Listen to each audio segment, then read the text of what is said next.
Hello friends, last वाले lecture में हमने रिसर्च के टाइप पढ़े थे और हमने जाना था कि रिसर्च के 3 टाइप होते हैं, यानी कि 3 तरह की रिसर्च होती हैं। कौन कौन सी होती हैं?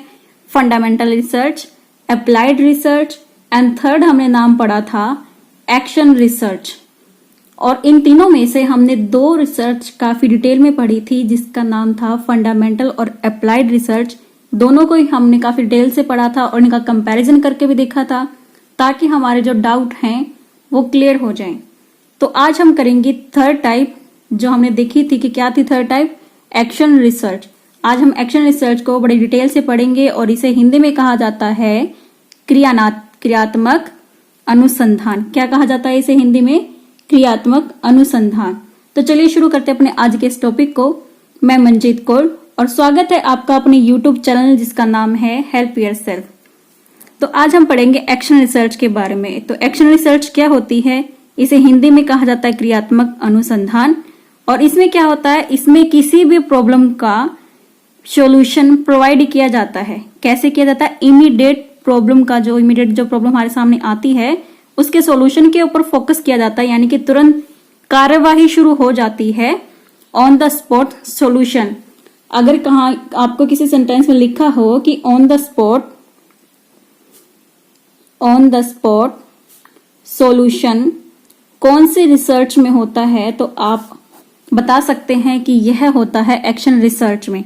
यानी कि अगर आपको किसी भी तरह की प्रॉब्लम फेस आ रही है, आपको जैसे ही प्रॉब्लम के बारे में पता लगा वैसे ही आप उसके बारे में कार्यवाही या फिर उसके बारे में एक्शन लेंगे।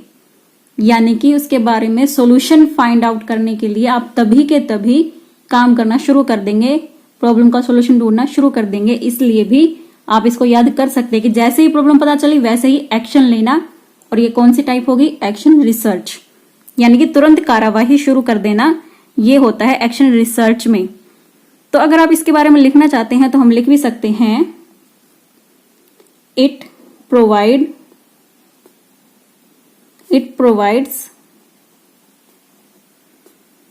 practical solutions to specific problem। अब इससे पहले वाले में हमने देखा था कि प्रैक्टिकल प्रॉब्लम के बारे में हमें सॉल्यूशन मिलता था, लेकिन यहाँ पे क्या हो रहा है, एक स्पेसिफिक प्रॉब्लम होगी जो कि हमारी लाइफ से रिलेटेड होगी या सिचुएशनल प्रैक्टिकल से रिलेटेड होगी। जैसे मान लीजिए स्कूल में कई बार हमने देखा है कि टीचर के सामने काफी सारी प्रॉब्लम फेस आती हैं, उनको काफी सारी प्रॉब्लम से निकलना पड़ता है।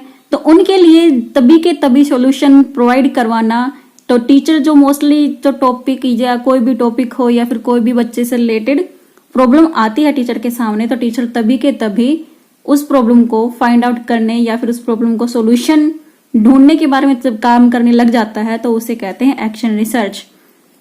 इसके बारे में हम और डिटेल से जानते हैं। यह क्या करती है? इट फोकस ऑन, हम सारे पॉइंट अच्छे से लिखेंगे यहां पर। इट फोकसेस ऑन इमीडिएट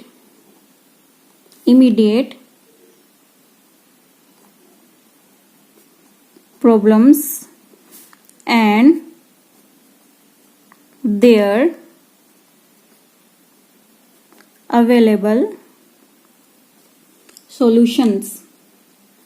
मतलब देखिए, जब काम हो रहा है, जब क्लासेस चल रही हैं, यानी कि टीचर पढ़ा रहा है, उसके सामने कोई ऐसी प्रॉब्लम आ जाती है। मान लीजिए कोई बच्चा, एक अच्छे से बच्चे पढ़ रहे हैं, काफी एक्टिविटी कर रहे हैं क्लास में, टीचर से क्वेश्चनिंग भी कर रहे हैं, लेकिन ऐसे में जैसे कि पूरी एक सुचारू रूप से क्लास चल रही है, लेकिन फिर टीचर को देखने को मिलता है कि एक बच्चा बिल्कुल शांत बैठा हुआ है, ना तो कोई एक्टिविटी कर रहा है, ना वो टीचर की बातों को सुन रहा है, ना कोई रिस्पॉन्स दे रहा है कि टीचर की बातें उसे समझ में आ रही हैं।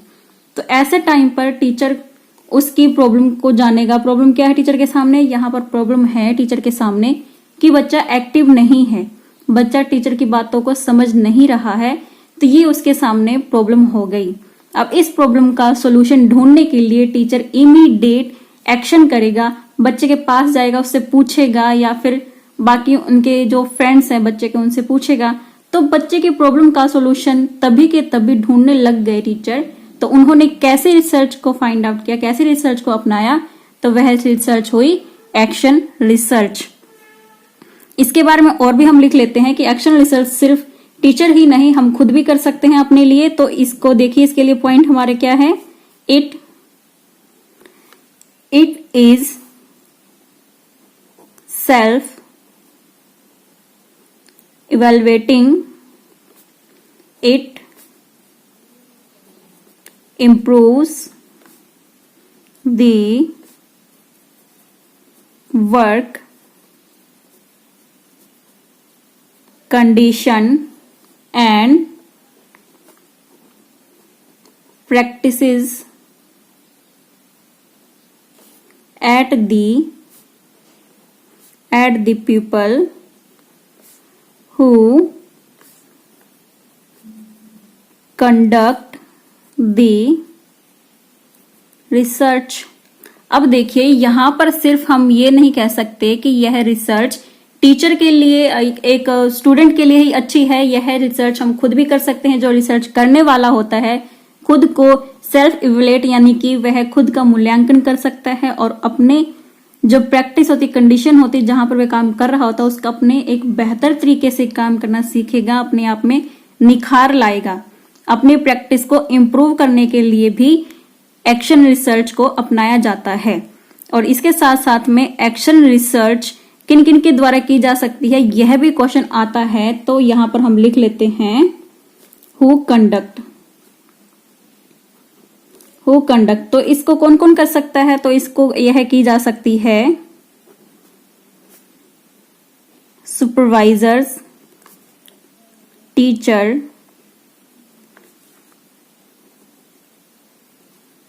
एडमिनिस्ट्रेटर। और ये क्यों करते हैं, ये करते हैं इस एक्शन रिसर्च का यूज क्यों करते हैं, यह सब एक्शन रिसर्च का यूज करते हैं to improve the quality of actions and decisions. अब एक्शन और डिसीजन पे यहां पर मतलब है कि बच्चों को जो हम पढ़ाते हैं उस प्रोसेस में कोई कमी हो तो उसकी कमी को दूर करने के लिए एक्शन उठाना, यानी कि कुछ ना कुछ प्रतिक्रियाएं शुरू कर देना उन चीजों को हटाने के लिए। और क्वालिटी, यहाँ पर जो भी हम बच्चे को क्वालिटी की एजुकेशन दे रहे हैं उसको और भी अच्छा निखारना, और भी अच्छा करने के लिए हम अच्छे से डिसीजन ले सके। यह किसके द्वारा ले सकते हैं हम, एक्शन रिसर्च के द्वारा। अब हम देखते हैं कि एक टीचर कैसे करता है रिसर्च। और अगर आपसे एग्जाम में पूछ लिया जाए कि एक्शन रिसर्च क्या इसमें फ्लेक्सिबिलिटी होती है, तो जी हाँ, एक्शन रिसर्च में फ्लेक्सिबिलिटी होती है। और यह इसमें यह भी होता है, अगर एक सोल्यूशन जो एक तरीका हमने अपनाया है, अगर उसके द्वारा हमारी प्रॉब्लम सॉल्व नहीं हुई है तो हम अल्टरनेटिव जो सोल्यूशन हमारे पास हैं उनके बारे में देख सकते हैं और उनको भी अपना सकते हैं और प्रॉब्लम का सोल्यूशन कर सकते हैं। तो यहाँ पर टीचर क्या करता है इसके अंदर, तो हम देख लेते हैं कि टीचर क्या करता है एक्शन रिसर्च में। Teachers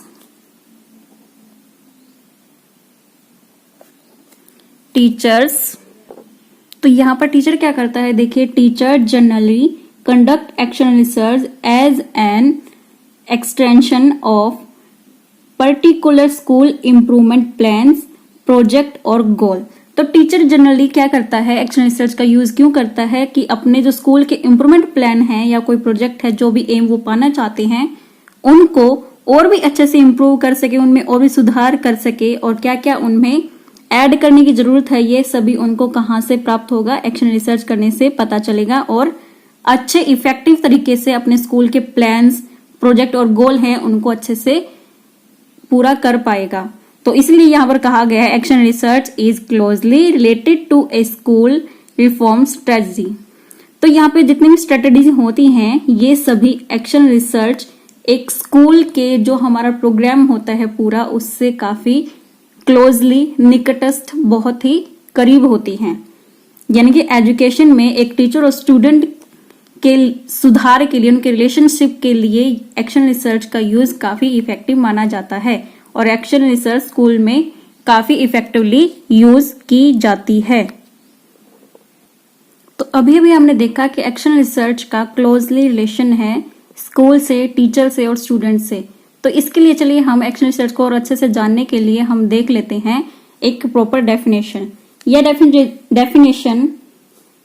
definition Stephen M Curie ने दी है और ये कहते हैं एक्शन रिसर्च के बारे में, action research is the research undertaken by teachers so that they may improve their teaching. तो इनका कहना है कि एक्शन रिसर्च शिक्षकों द्वारा किया गया शोध या अनुसंधान है ताकि वे अपने टीचिंग में सुधार कर सके। क्या कहा है स्टीफन जी ने? इन्होंने कहा कि एक्शन रिसर्च के द्वारा एक टीचर अपनी टीचिंग को और भी बेहतर बना सकता है, इसीलिए वह एक अनुसंधान करता है या फिर एक शोध का तरीका अपनाता है जिसे कहा जाता है एक्शन रिसर्च। तो ये हो गया स्टीफन के द्वारा। एक और डेफिनेशन हम देख लेते हैं। यहाँ पर ये डेफिनेशन है अकॉर्डिंग टू मिल्स 2000 में इन्होंने दी थी और ये डेफिनेशन है action research is systematic inquiry done by teachers to gather information about and consequently improve the way their educational setting operates, how they teach and how their student learn. तो इसके बारे में क्या कहते हैं? इनका कहने का मतलब है, तो यहाँ पर मिल्स का कहना है कि एक्शन रिसर्च एक सिस्टमैटिक इंक्वायरी होती है, एक संचालन होता है या फिर एक ऐसा तरीका होता है जिसके द्वारा हम इंफॉर्मेशन, सूचना इकट्ठी करते हैं कि बच्चों ने कैसे सीखा, कौन कौन से तरीके से बच्चे, कौन कौन सी सेटिंग में बच्चे सीखते हैं और उनका जो पढ़ाने का तरीका है कितना अच्छा है या फिर इसमें कितना सुधार लाने की उनको आवश्यकता है, और बच्चे कैसे सीखते हैं, कैसे बच्चों को पढ़ाया जाए, ये सभी कहाँ से पता चलता है हमें? ये सभी पता चलता है हमें एक्शन रिसर्च के द्वारा। अगर आप स्टीफन की डेफिनेशन हिंदी में लिखना चाहते हैं तो आप हिंदी में भी लिख सकते हैं, मैं बोल देती हूं।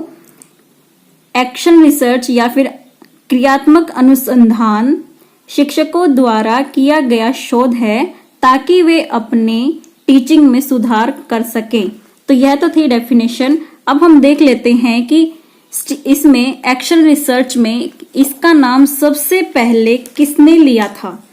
तो अगर क्वेश्चन आपसे पूछ लिया जाए, अगर आपसे पूछ लिया जाए कि एक्शन रिसर्च ये वर्ड, इस टर्म का सबसे पहले यूज किसने किया था, तो आप क्या बताएंगे?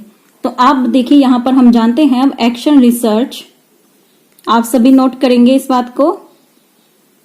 एक्शन रिसर्च यह टर्म सबसे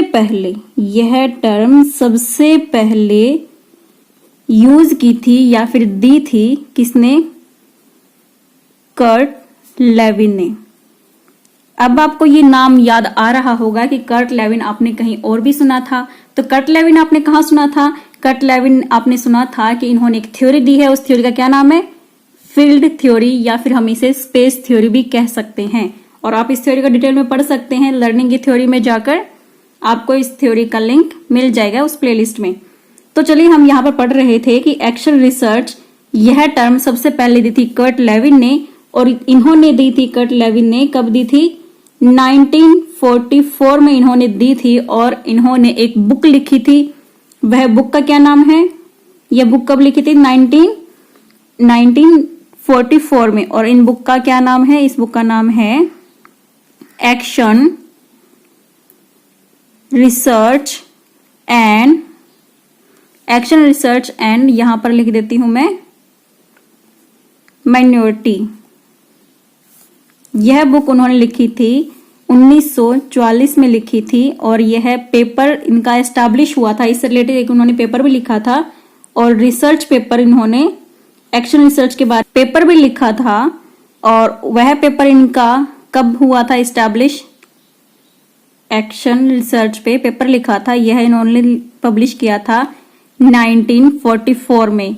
और यहीं पर इन्होंने अपने इस दो वर्ड का यूज किया था जो है एक्शन रिसर्च। यानी कि सबसे पहले एक्शन रिसर्च टर्म को यूज करने का श्रेय किसे जाता है?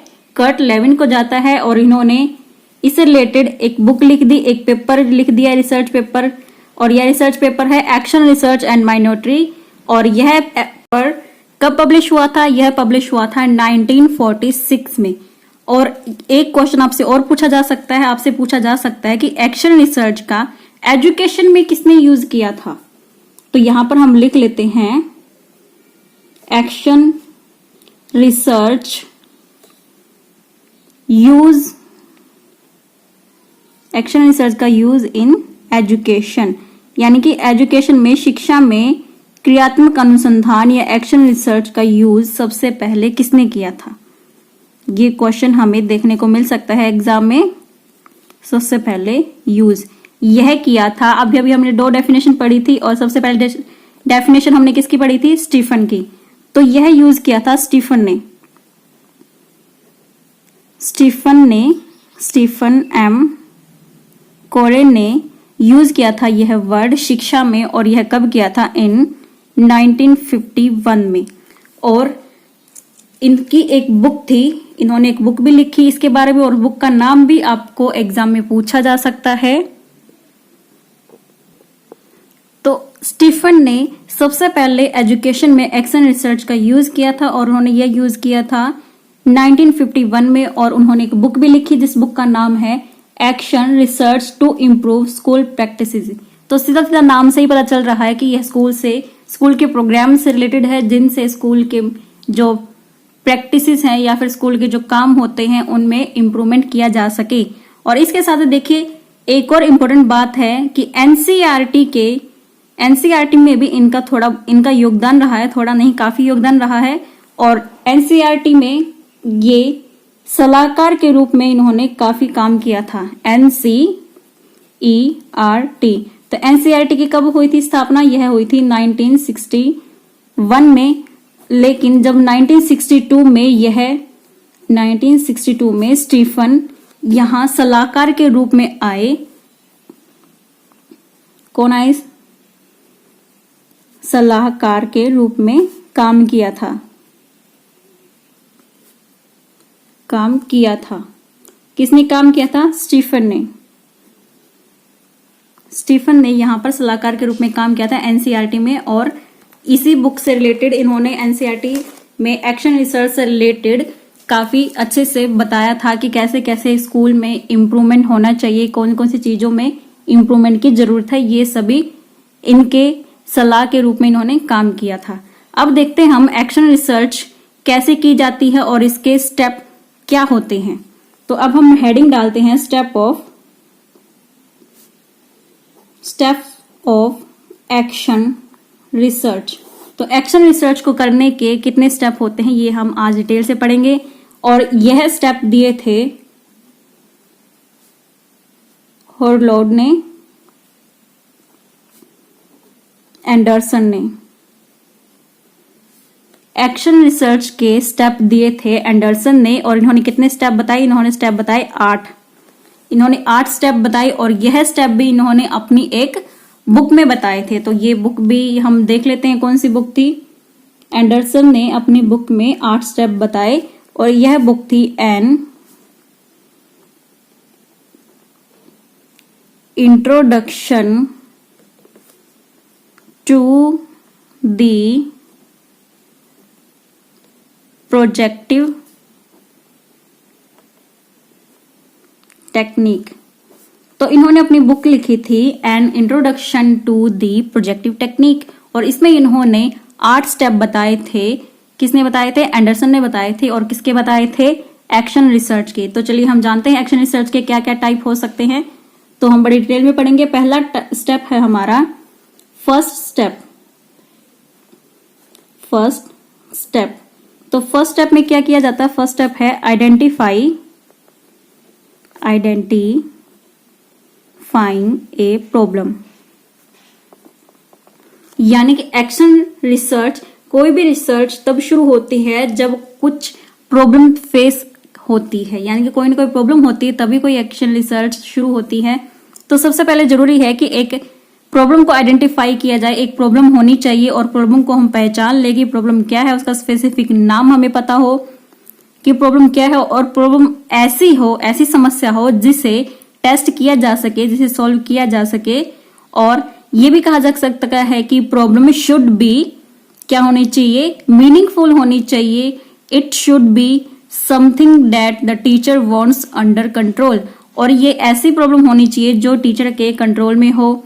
इट शुड बी प्रैक्टिकल होनी चाहिए, एंड इसके साथ साथ में इससे रिलेटेड टीचर को ऐसे रिलेटेड होनी चाहिए प्रॉब्लम जो बच्चे के लर्निंग से रिलेटेड हो, क्लासरूम से रिलेटेड हो, और इससे कुछ ना कुछ फायदा हो। यानी कि प्रॉब्लम कैसी होनी चाहिए, सरल होनी चाहिए, स्पष्ट होनी चाहिए, सार्थक होनी चाहिए, यानी कि मीनिंगफुल होनी चाहिए। ऐसी ना हो कि पजलिंग हो, यानी कि हमें पहचान होनी चाहिए कि स्पेसिफिक किस प्रॉब्लम का सोल्यूशन हमें चाहिए। ये ना हो कि हमें इसका भी सोल्यूशन चाहिए, उसका भी सोल्यूशन चाहिए, यानी कि हमें दो चार फसिंग प्रॉब्लम नहीं कर सकते। हम एक स्पेसिफिक एक प्रॉब्लम को आइडेंटिफाई करेंगे, उसको नाम देंगे, उससे रिलेटेड हम पहले से क्या क्या चीज हो चुकी है, क्या क्या काम हो चुके हैं वो भी देखेंगे, और इसके साथ साथ में हम क्या करेंगे कि हम प्रॉब्लम को पहचान लेंगे अच्छे से। कि हाँ, जैसे कि हम पहचानेंगे कि एक क्लास में बच्चों का टिफिन चोरी हो रहा है, तो बच्चों का टिफिन कौन चोरी कर रहा है ये हमें नहीं पता, तो हमें आइडेंटिफाई क्या करना है कि बच्चों का टिफिन कौन चुरा रहा है, ये हमारी समस्या है। तो इसके बारे में हम आगे प्रॉब्लम का सोल्यूशन ढूंढेंगे। तो ये तो स्टेप था फर्स्ट कि हमें आइडेंटिफाई करना है प्रॉब्लम क्या है।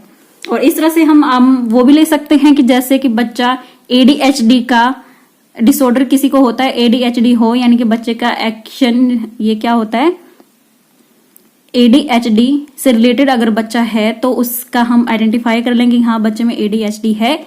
तो इससे बारे में हम सोल्यूशन देखेंगे कैसे कैसे इसके बारे में बच्चे के स्टेप आगे उठाए जा सकते हैं। तो सेकंड स्टेप में हम क्या करेंगे, सेकंड स्टेप में हम क्या करेंगे,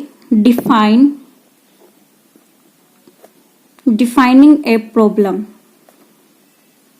तो फर्स्ट में हमने किया था आइडेंटिफाई, यानी कि हमने पहचाना था प्रॉब्लम को। सेकंड में हम क्या करेंगे, उस समस्या को, उस प्रॉब्लम को हम डेफिनेशन दे देंगे, हम उसकी पहचान, उसको नाम दे देंगे। हम क्या करेंगे, समस्या को परिभाषित करेंगे। पहचान करने के बाद शिक्षक के लिए समस्या का कारण जानना बहुत ही इंपॉर्टेंट होता है। तो उस डेफिनेशन को, उस प्रॉब्लम को डिफाइन करना अच्छे से कि यह प्रॉब्लम कैसे शुरू हो रही थी, इसके रीजन क्या क्या हो सकते हैं। तो रीजन भी थोड़े बहुत पता होने चाहिए एक टीचर को। जैसे किसी ने टिफिन चुराया है तो हो सकता है बच्चे को खाना अच्छा लगा हो इसलिए उसने टिफिन चुरा लिया हो दूसरे का, या फिर उसे भूख बहुत ज्यादा लगी हो और उसे सफिशिएंट भोजन ना मिल रहा हो तो इसलिए उसने चोरी कर ली हो कि क्यों ये प्रॉब्लम आ रही है। तो यहाँ पर स्टेप है सेकंड, डिफाइन ए प्रॉब्लम, कि प्रॉब्लम को पूरी तरह से परिभाषित करना कि यह प्रॉब्लम है, यह नाम है और ऐसे समय पर यह हो रही है। थर्ड स्टेप आता है यहाँ पर स्टेप 3। इसमें क्या होता है, इसमें होता है formulate the objectives of research proposal. तो थर्ड स्टेप में आता है कि हमें रिसर्च के उद्देश्य को तैयार करना चाहिए, यानी कि हमें फॉर्मुलेट, हमारे जो रिसर्च हम करने जा रहे हैं उससे रिलेटेड हमें इसके ऑब्जेक्टिव तैयार करने चाहिए कि क्या क्या हमारे लक्ष्य हो सकते हैं। और हम अगर इनकी हिंदी भी लिखना चाहते हैं अब साथ साथ में, तो पहले का हो जाएगा प्रॉब्लम की या समस्या की पहचान करना, सेकंड स्टेप आ जाएगा समस्या को परिभाषित करना, और थर्ड की हिंदी हो जाएगी शोध प्रस्ताव के उद्देश्य को तैयार करना। यानी कि हमने देखिए पहले पहचान भी लिया समस्या को, उसको डिफाइन भी कर दिया, उसको एक परिभाषा भी दे दी। उसके बाद में हम क्या करेंगे, हम प्रॉब्लम को सॉल्व करने के लिए हमने एम बनाएंगे, छोटे छोटे एम बना लेंगे, उन्हें डिवाइड कर लेंगे कि हमें पहले यहाँ पे पहुंचना है फिर वहां पे पहुंचना है। यानी कि स्टेप बाय स्टेप हमने कैसे अपनी प्रॉब्लम के सॉल्यूशन तक पहुंचना है, उसके लिए हम छोटे छोटे एम भी बना सकते हैं, या फिर हम किसी एम को बना के या फिर एक ड्राफ्ट बना के, हल्का सा ड्राफ्ट हम कह सकते हैं, रफली ड्राफ्ट बना लेते हैं कि हमें कैसे कैसे आगे करना है। यानी कि एक तरह से प्लानिंग करना है इसके बारे में कि कैसे सॉल्यूशन होगा, कैसे हमने एम रखने हैं। तो वो सब आ जाएगा, तैयारी सारी किसमें आ जाएगी, formulate the objective of research proposal. Fourth step में क्या आता है, स्टेप 4 में आता है एक्शन एक्शन हाइपोथेसिस, और इसे हिंदी में कहेंगे क्रियात्मक परिकल्पना। अब हाइपोथेसिस क्या होती है? हाइपोथेसिस होती है, मान लीजिए हमारे सामने कोई प्रॉब्लम है और इसके बारे में हम ऐसे स्पेसिफिक हमें अभी सॉल्यूशन नहीं पता है, लेकिन हम अंदाजा लगा सकते हैं कि ये इसका सॉल्यूशन हो सकता है। तो जैसे हमने प्रॉब्लम ली थी कि बच्चों के टिफिन चोरी हो रहे हैं, तो हम क्या करेंगे, हम इसके सॉल्यूशन कैसे अपनाएंगे? हम अंदाजा लगा सकते हैं कि उस बच्चे ने चोरी की होगी, तो ये भी हम अंदाजा लगा सकते हैं, या फिर उस बच्चे को ज्यादा भोजन की जरूरत होती है तो हो सकता है उसने टिफिन ले लिया हो। तो इस तरह से हम अंदाजे लगा सकते हैं एक तरह से, तो उसे कहते हैं हाइपोथेसिस, यानी कि परिकल्पना करना कि हमारी समस्या का समाधान ये होगा। तो अगर इसको हम 2 वर्ड में डिफाइन करना चाहे, 2-3 वर्ड में, एक छोटी सी लाइन में, तो हाइपोथेसिस होती है tentative answer of a problem, यानी कि एक समस्या का संभावित उत्तर, एक समस्या का संभावित उत्तर होता है हाइपोथेसिस। और इसमें हम यही करेंगे कि हमारी जो प्रॉब्लम है, ये हमने जो प्रॉब्लम पहचानी थी उसका हम संभावित उत्तर पहले ही सोच लेते हैं कि ये इसका उत्तर हो सकता है, तो इसी से रिलेटेड हम आगे चलते हैं, इसी परिकल्पना को लेकर हम आगे चलते हैं कि ये सॉल्यूशन हो सकता है, और इससे रिगार्डिंग ही हम आगे एक्शन करना शुरू कर सकते हैं। फिर हमारा 5th स्टेप हम देखते हैं क्या होता है। 5th स्टेप, हमारा 5th स्टेप है डाटा कलेक्शन, यानी कि आंकड़ों का संग्रहण करना, डाटा को इकट्ठा करना, आंकड़ों को इकट्ठा करना, ये हमारा 5वां स्टेप है। और ये हम कैसे इस स्टेप में हम कैसे डाटा को कलेक्ट कर सकते हैं? सर्वे के द्वारा, इंटरव्यू लेकर, क्वेश्चनियर लेकर, रिकॉर्ड करके, ऑब्जर्वेशन के द्वारा, या फिर हम स्टूडेंट्स के द्वारा, उनके प्रोजेक्ट में जो बच्चे काम कर रहे हैं उनकी परफॉर्मेंस के द्वारा भी हम डाटा कलेक्ट कर सकते हैं।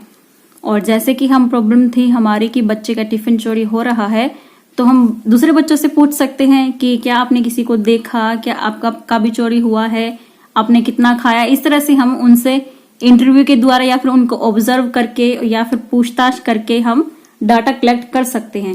ये तो स्पेसिफिक प्रॉब्लम जो लेके चल रहे हैं टिफिन वाली वो है। अगर बाकी हम चीजें देखें, कोई भी प्रॉब्लम हो, किसी भी प्रॉब्लम से रिगार्डिंग अगर हमें डाटा कलेक्ट करना है, इंफॉर्मेशन हमने गैदर करनी है, तो किसके द्वारा हम करेंगे? इंटरव्यू के द्वारा, यानी कि बच्चों से हम डायरेक्टली पूछेंगे। सेकंड, सर्वे भी कर सकते हैं हम। क्वेश्चनर भी, हम उन्हें एक क्वेश्चन यानी कि पेपर दे सकते हैं जिसमें छोटे से क्वेश्चन होंगे, उनसे रिलेटेड बच्चे आंसर करेंगे।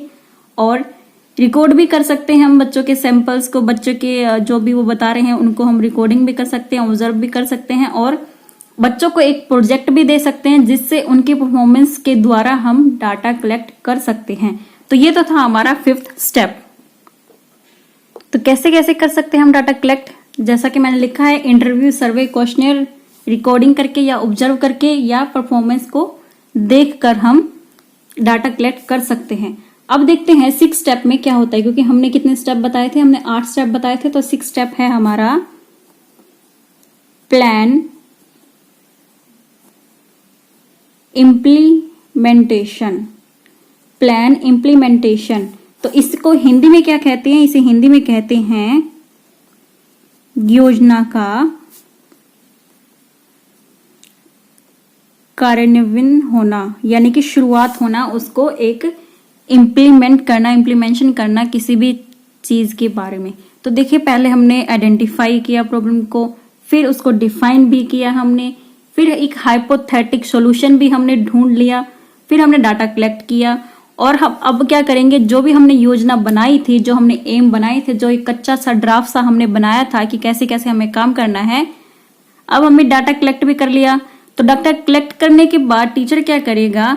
कंपेयर करेगा डाटा को, कंपेयर करेगा अपने डाटा को, और जो उसने हाइपोथेसिस बनाई थी वह हाइपोथेसिस कितनी सही जा रही है, कितना आंसर उतना सही है, उसको चेक करने के लिए अब सभी चीजों को, सभी मेथड को यहां पर अप्लाई कर देगा, ताकि एक टीचर को इमीडिएट सॉल्यूशन मिल सके जैसा भी उसने सोचा था। यानी कि हम कह सकते हैं that teacher will compare the data with his and her hypothesis and accordingly implement the plan or the action which they think is the most immediate solution। यानी कि जो भी उन्होंने सोचा था कि यह सोल्यूशन हो सकता है इस प्रॉब्लम का, अब उस आइडिया को, अब उस हाइपोथेसिस को, परिकल्पना को अप्लाई करने का टाइम आ जाता है। तो यहां पर हम करेंगे आफ्टर डाटा कलेक्टिंग अप्लाई करना। किसे करना अप्लाई? जो भी हमने टेंटेटिव आंसर ढूंढा था, अप्लाई इमीडिएट सॉल्यूशन जो हमने सोचा था। अब 7 स्टेप में क्या हो जाएगा? Step number 7। अब इसमें हम क्या करेंगे? हम करेंगे analysis, findings and drawing conclusion. अब इसे हिंदी में हम देख लेते हैं। हिंदी में क्या कहेंगे 7 स्टेप को? निष्कर्षों का विश्लेषण और निष्कर्ष निकालना। अब देखिए, हमने अप्लाई कर दिया था जो सॉल्यूशन हमें लग रहा था कि यह सॉल्यूशन हो सकता है उस प्रॉब्लम का, तो वह सॉल्यूशन हमने अप्लाई कर दिया। अप्लाई करने के बाद हम चेक करेंगे कि जो सॉल्यूशन हमने अप्लाई किया था क्या उससे सच में प्रॉब्लम का सॉल्यूशन हो रहा है, प्रॉब्लम हल हो रही है। अगर उस प्लान से हमें इमीडिएट हमने सॉल्यूशन मिल गया हमारा, तो इट्स मीन जो हमने सोचा था अब तक, जो हमारा प्रोसेस चलता आ रहा था, वो बिल्कुल ठीक है, हमें सॉल्यूशन मिल गया है। और इन द केस अगर सॉल्यूशन नहीं हुआ तो हम क्या करेंगे? जांच करने के बाद कि यहां पर हम क्या कर रहे हैं, हम एक तरह से जांच कर रहे हैं अपने तरीकों की, जांच कर रहे हैं अपने तरीकों की, या फिर जो भी हमने यहां पर सॉल्यूशन अपनाए थे उनका हम एक तरह से जांच कर रहे हैं कि कितने वो एप्रोप्रिएट थे किसी प्रॉब्लम को सॉल्व करने में। और अगर यह प्रॉब्लम को सॉल्व नहीं कर पाए तो हम क्या करेंगे? हम जो अल्टरनेटिव जो हमने रखे थे अभी तक, अल्टरनेट जो हमारे पास थे, हम उन अल्टरनेट को अपनाएंगे। तो उसके लिए फिर से हमें वही प्रोसेस दोबारा से शुरू करना पड़ेगा। और 8वें स्टेप पर क्या हो जाता है? स्टेप 8 स्टेप में क्या होता है? 8वें स्टेप में इसमें होता है रिपोर्ट तैयार करना। रिपोर्ट, तो इसे रिपोर्ट बनाना भी हम कर सकते हैं, रिपोर्ट तैयार भी करना कर सकते हैं हम, रिपोर्ट बनाना। तो ये कैसे बनेगी? अब 7 स्टेप में हमने क्या किया था? हमने एनालिसिस किया था, हमने जांच की थी कि जो तरीका, जो सॉल्यूशन हमने सोचा था, जो हमने अप्लाई किया था, वो हमारी प्रॉब्लम को सॉल्व कर पा रहा है। तो फिर हम एक टिप्पणी लिखेंगे, एक रिपोर्ट बनाएंगे कि हमने कैसे कैसे काम किया था और कैसे सॉल्यूशन निकले, क्या क्या तरीके हमने अपनाए। तो उसके बारे में हम एक डिटेल रिपोर्ट बनाकर तैयार कर देंगे। और अगर जांच में हमारी वो प्रॉब्लम सॉल्व नहीं हुई तो हम फिर से वही स्टेप दोहराएंगे, फर्स्ट से लेकर हम फिर से प्रॉब्लम को आइडेंटिफाई करेंगे, या फिर हम फिर से एक नई हाइपोथेसिस बनाएंगे। और जो अल्टरनेटिव हमने अभी तक तरीके रख रखे थे जिनसे हम प्रॉब्लम को सॉल्व कर सकते हैं, उनको हम अपनाएंगे और फिर एक रिपोर्ट तैयार करेंगे जिससे हमारी प्रॉब्लम सॉल्यूशन के बारे में जिक्र किया गया होगा। यानी कि यहाँ पर हमें व्याख्या करनी होती है कि कैसे हमने क्या किया है, और एक जो प्रॉब्लम थी वह प्रॉब्लम क्या थी, उसका सॉल्यूशन कैसे हुआ, क्या क्या तरीके हमने अपनाए, और स्पेसिफिक प्रॉब्लम का सॉल्यूशन जो होगा वो यहाँ पर हमें लिखना होता है। तो ये क्या हो गई? Action research. अब एक्शन रिसर्च से रिलेटेड एग्जाम में क्वेश्चन क्या आ सकते हैं? पहला तो इससे आ सकता है कि जैसे जैसे हमने मेन पॉइंट पढ़े थे कि एक्शन रिसर्च फ्लेक्सिबल होती है और ये टीचर करता है और सुपरवाइजर भी कर सकता है, हम खुद भी अपने आप को सेल्फ इवेल्युएट करने के लिए भी एक्शन रिसर्च कर सकते हैं। और ये भी पूछा जा सकता है कि जो 8 स्टेप हैं वो किसने दिए थे, तो वो हम बताएंगे यह दिए थे एंडरसन ने। और ये भी पूछा जा सकता है कि एक्शन रिसर्च का सबसे पहले यूज किसने किया था, यह किया था कर्ट लेविन ने। और एजुकेशन में सबसे पहले यूज किया था स्टीफन ने। फिर क्या पूछा जा सकता है, ये जो 8 स्टेप हैं इनका सीक्वेंस भी आपसे एग्जाम में पूछा जा सकता है। और नेट में ये क्वेश्चन आया भी हुआ है पहले, जो नेट का एग्जाम आपका होता है उसमें पहले पूछा गया है कि एक्शन रिसर्च के उन्होंने सारे पॉइंट दे दिए, मेनली 5 पॉइंट दे दिए या फिर 8 में से पॉइंट पॉइंट दे दे या 4 पॉइंट दे दे, उनको कह देगा कि आप इनको सीक्वेंस में लगाएं। जैसे फॉर एग्जाम्पल आपको क्या दे देगा, आपको उन्होंने पॉइंट दे दिए कि आप एक्शन हाइपोथेसिस, पहले नंबर पर उन्होंने क्या दे दिया, एक्शन हाइपोथेसिस, फिर दे देगा प्रॉब्लम आइडेंटिफाई, फिर दे देगा डाटा कलेक्शन, और फिर दे देगा प्लान इम्प्लीकेशन, और लास्ट में दे देगा रिपोर्ट। तो वो कहेगा आप इनको एक सीक्वेंस में लगाए। तो हमने अभी भी तो पढ़ा है, तो सबसे पहले क्या आएगा, सबसे पहले हम करते हैं प्रॉब्लम को आइडेंटिफाई, फिर हम क्या करेंगे, फिर प्रॉब्लम को आइडेंटिफाई करने के बाद हम करते हैं हाइपोथेसिस बनाएंगे अकॉर्डिंग टू जो हमें ये दिए गए होते हैं पॉइंट। फिर एक्शन रिसर्च के बाद हमने क्या किया था, एक्शन हाइपोथेसिस के बाद हमने किया था डाटा कलेक्ट किया था, उसके बाद में हमने इम्प्लीमेंटेशन किया था, यानी कि उसको इम्प्लीमेंट कर दिया, उसके बाद में हमने रिपोर्ट बना दी थी। तो इस तरह से आपको ये स्टेप दे देगा आगे पीछे करके, और आपको कह देगा कि इन्हें सीक्वेंस में करें, या फिर आपको 4 ऑप्शन में से एक ऑप्शन ये दे देगा कि इनमें से कौन सा एक्शन रिसर्च का स्टेप नहीं होता, तो वो भी आपसे पूछ लिया जाएगा। तो इस तरह से क्वेश्चन आपके एग्जाम में आ सकते हैं। अगर आपको ये वीडियो अच्छी लगी है तो प्लीज वीडियो को लाइक कीजिए, जितना हो सकता है उतना शेयर कीजिए, और अगर आप इस चैनल पर नए हैं तो चैनल को सब्सक्राइब करना ना भूलें। मिलते हैं नेक्स्ट वीडियो में, देखते हैं नेक्स्ट वीडियो में हम क्या पढ़ने वाले हैं। तब तक के लिए बने रहिए अपने इस चैनल पर जिसका नाम है हेल्प योरसेल्फ।